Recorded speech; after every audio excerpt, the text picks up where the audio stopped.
All right, men, I know it's a topic you don't really want to have to tackle, erectile dysfunction, but believe it or not, you're not alone. About half of American men over age 40 have to deal with ED in one degree or another. Luckily, though, treatments are available that can help.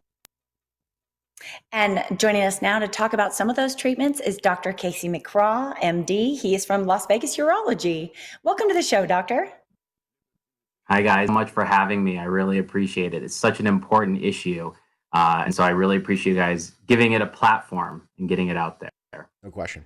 Absolutely. I mean, when it comes to health, the best thing to do is to discuss these things. So we're going to do that. Let's talk about ED. Nowadays, there are endless options to treat ED. And so why should a patient see a urologist? Yeah, so I think that brings up a good point. There are so many options. And, ED treatment is kind of like a shoe. It's not a one size fits all type thing.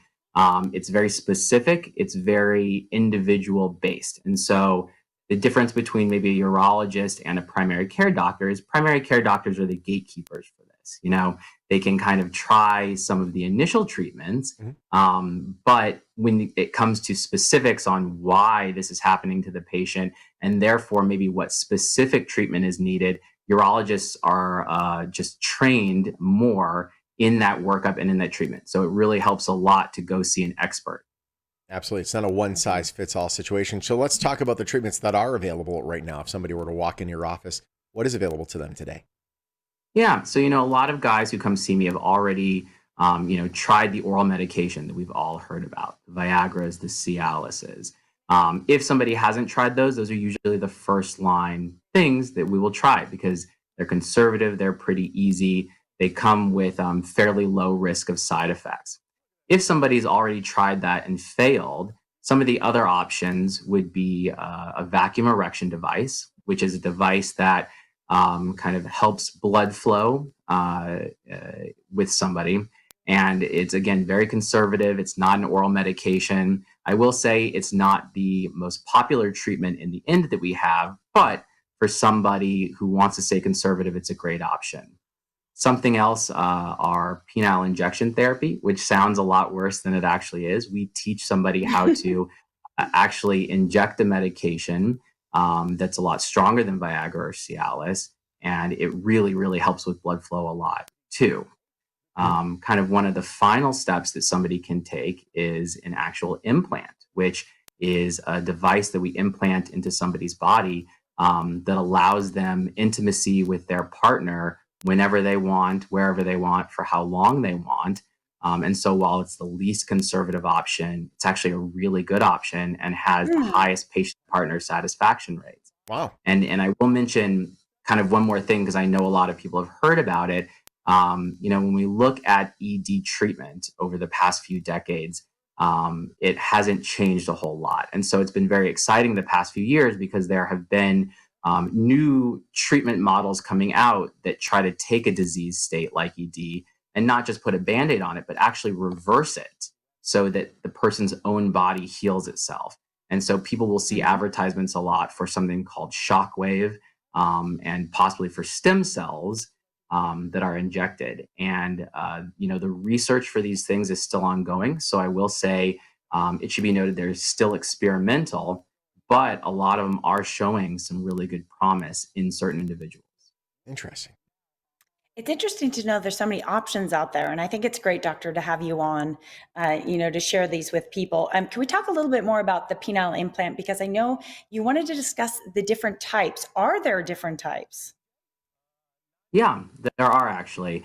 There are mainly two different types. One is called a malleable implant, and it is basically just cylinders that go into the penis that are somewhat bendable. And so the person is always somewhat rigid. And it's a great device for maybe people who don't have great hand dexterity or for people who may be at a higher risk of infection because they have a Mhm. really low risk. And so, again, it's kind of not a one size fits all. And so, the people who get that, we kind of work up what they're going through and what they want out of their treatment. And sometimes we recommend that. Mhm. The other one that I would say is more popular is something called a three piece model. And that's one that has cylinders in the penis and actually a pump that they can pump. Everything's on the inside. So if they were at the gym or in a locker room, nobody would be able to tell that they have this device in them.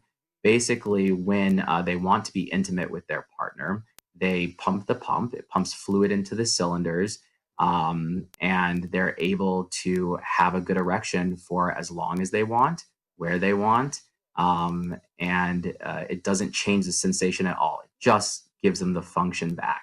And so I find, a lot of times people will say, the pills work, but they're not spontaneous. I have to take them and I have to wait an hour. Yeah. Or the injections. I don't like carrying a medicine around with me. And so that's why it's great because, spouses can go on a cruise and not have to worry about taking medication or anything like that. Or if the mood hits them, anywhere, they can be more spontaneous. So it really gets people back to where they want to be. Doctor, we're running out of time. I want to make sure we get through a few of these questions. First of all, the risks. Are there any risks involved with this?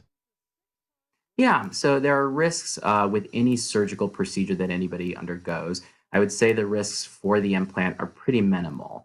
And mainly people should discuss them with the urologist they go and see. Some of the common ones, there's a small risk of infection, and like any surgery, a small risk of bleeding, but they're very, very minimal. And so it's a very safe procedure that people can undergo. Nice. And what about the cost, doctor? Does insurance cover this? Yeah, so it's always a surprise. People come in and they say, "Oh, that sounds like a great product, but I bet it's so expensive because it's a surgery." And interestingly enough, it is the only treatment option that most insurances will actually pay for. Wow. So for a lot of people, it Wow. ends up being cheaper than having to continuously pay for oral medication or, paying for the shockwave. So it's very Right. affordable for everybody. And really quickly, if we want to learn more about a penile implant, where could we go?